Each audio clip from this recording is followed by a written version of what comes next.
Welcome to Analyzing Finance with Nick.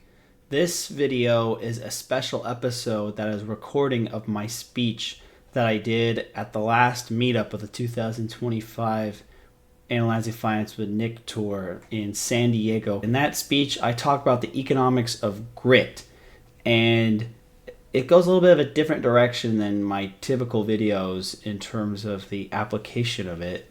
I still think you will find it quite interesting because I think persistence and determination is a very undervalued commodity in the modern economy.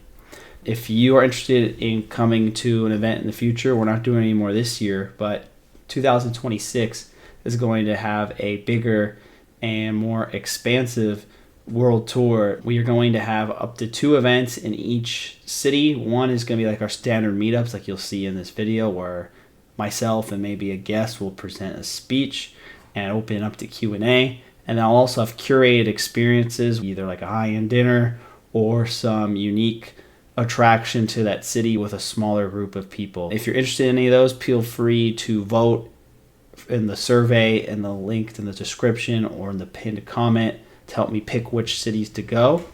However, we do have already a few cities lined up to start the year. We're going to have meetups in January in Newport Beach and in Beverly Hills. We're going to have 2 in Australia, in Sydney and the Gold Coast in February. And there's several other cities. We don't have set dates yet, but will happen in the first half of 2026, including Toronto, New York City, Tampa, Atlanta, Scottsdale, Arizona, and the San Francisco Bay Area. And without further ado, let's get started with my speech. First, I'd like to thank Murphy for his introductory speech. And now we're going to have my speech here. And it's going to be a little bit different than what I typically talk about on Analyzing Finance with Nick. It's still going to be market economic commentary. It's still be about wealth, but not in the way that's traditionally measured. It's more about a single factor that really determines who rises and who falls in our society, and it's persistence. It makes sense that I'm presenting this topic particularly here in San Diego. It's a fun, beautiful city with a very laid-back vibe and a lot of cool outdoor activities, whether it's surfing, whether it's hiking, whether it's golf down the street at Torrey Pines. But it's also a place with an extremely high cost of living and a relatively shortage of high-paying jobs. Outside of biotech, the military, and a few corporate things here or there, there's really not that many high-paying jobs. The average salary in San Diego is about $94,000 a year, but the mean purchasing price for a house is over $1 million. This environment causes a lot of people who otherwise would be ambitious to give up early. Why grind if you can just coast and live by the beach? It's tempting to mentally check out and settle into comfort before you ever really even take a real shot of making it at life. And I think it's one of the more subtle dangers of modern society particularly. There's a growing narrative online, especially among Gen Z, is that the game is rigged. I see this all the time with a lot of these doomer YouTubers who say, you can never get a job. The dating market's rigged if you're not Chad.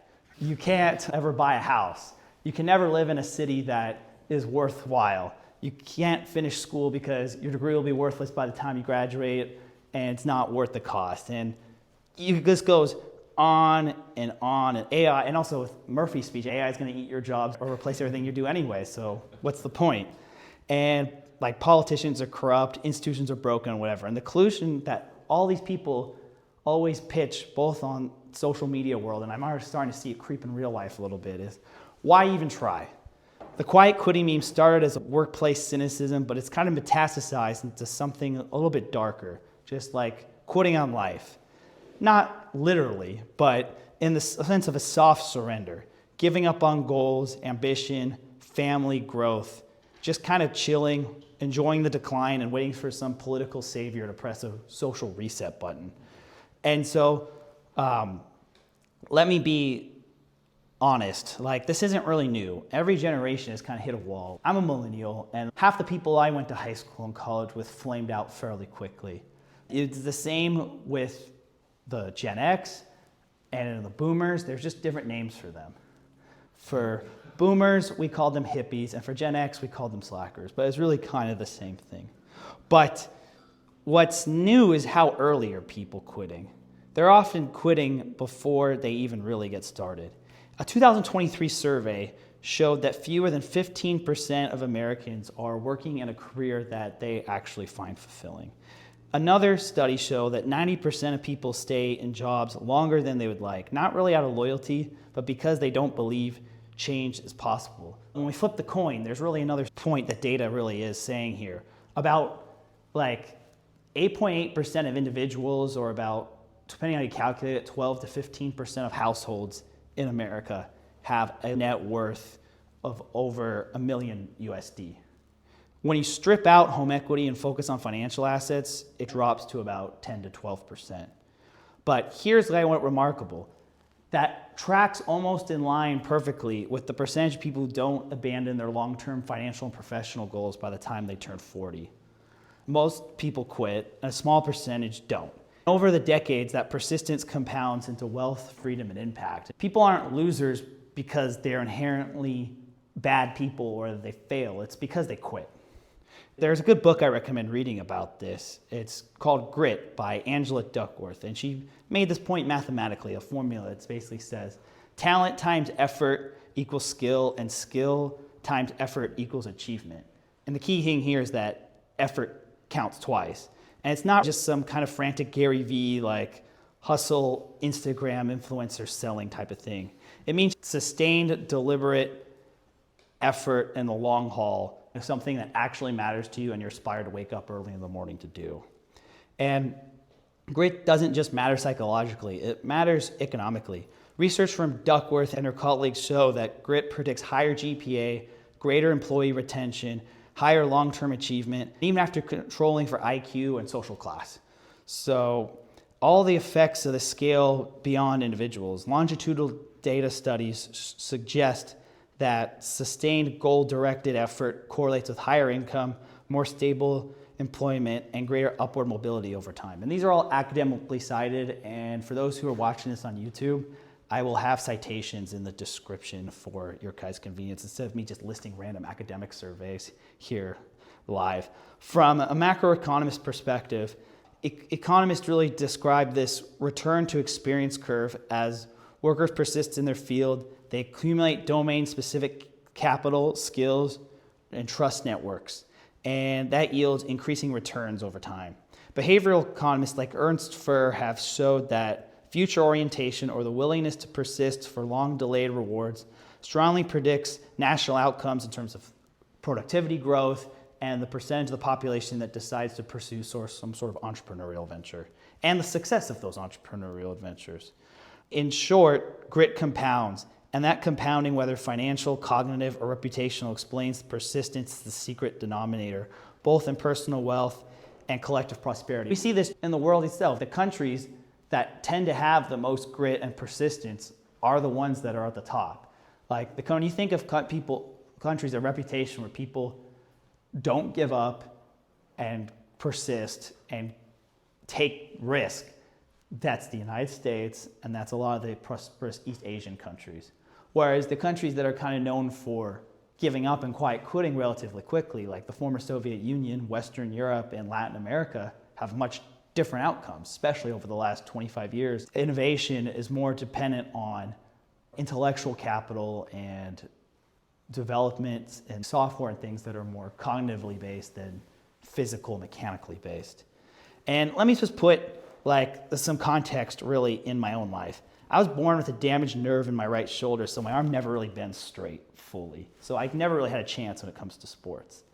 I was diagnosed with being slightly on the spectrum as a child, so I didn't really have super good social skills either.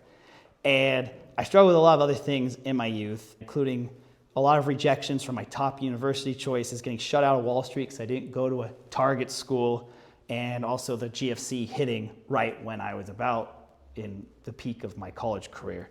I had enough setbacks that I could have rationally given up, just like a lot of these Gen Z narratives would have told me to. And trust me, there were times I wanted to quit and just blame the system and say you know what, I'd rather just sit at home and play video games and be this is the end. But I also decided not to do that. I decided to keep moving. That's great, not because of the absence of self-doubt. We're all gonna have self-doubt, but it's more about moving through it. The path forward really wasn't glamorous. I had to cold apply to over 700 finance jobs before I first got my meaningful break in the industry. I made 3 or 4 podcasts that no more than 200 people ever listened to before I started analyzing finance with Nick. And even the first 3 years of this channel, barely anybody watched it. I averaged maybe like 200 views a video until last September. And my firm today looks like it's successful, but it took 2+ years for us to really make any meaningful cash flow from it. And this was not my first business that I started. A lot of it was just grind. And the same in my personal life. Years of rejection, years of social faux pas and being alienated, but compounding and learning over time, you get better and you get better results. And Duckworth's research confirms this, that people who succeed over time aren't necessarily the most talented or privileged. They're the ones who have aligned purpose and engage in deliberate practice and keep going. And the lesson in my own life is like everything other than school, which I found fairly easy academics, like coasting through school, to be quite honest. But apart from that, everything I had worthwhile I didn't get until after 30 years old. And so people giving up at 22, I think, is quite ridiculous as a result of that. And there's a theological parallel here too. There's this Catholic tradition warns against something called acedia, which is laziness, but not in the physical sense, but in the spiritual sense and in the mind. It's the creeping resistance to doing things that we know must be done. It's quiet quitting of the soul. And I believe that acedia is the true epidemic in modern America. Inflation is bad. Automation is a tool, which I think could be used for good too, but people blame that for a problem. And it's not inequality. Inequality is just a symptom of economic prosperity and is oftentimes a symptom of unbalanced economic prosperity, but it's not really the fundamental problem. The solution isn't just to hustle blindly, it's to commit wisely. Choose a hard-worthy thing that you're willing to keep showing up for, even when it feels pointless, even when you feel like an imposter, and even when it's year 9 and nobody cares. Woody Allen's famous for saying that 80% of success is showing up. He was more right than he knew. The most elite roles in business, government, community life, many are vacant, not because the competition is fierce, because nobody really wants to apply. I haven't made it to the counter elite yet, but I'm on the path and the fruits are starting to ripen. Not because I have some edge, but because I refuse to abandon the mission. You can too. Thank you for being here and supporting the channel. And now I'm going to take Q&A, but not just for this, but for anything related to finance. Thank you.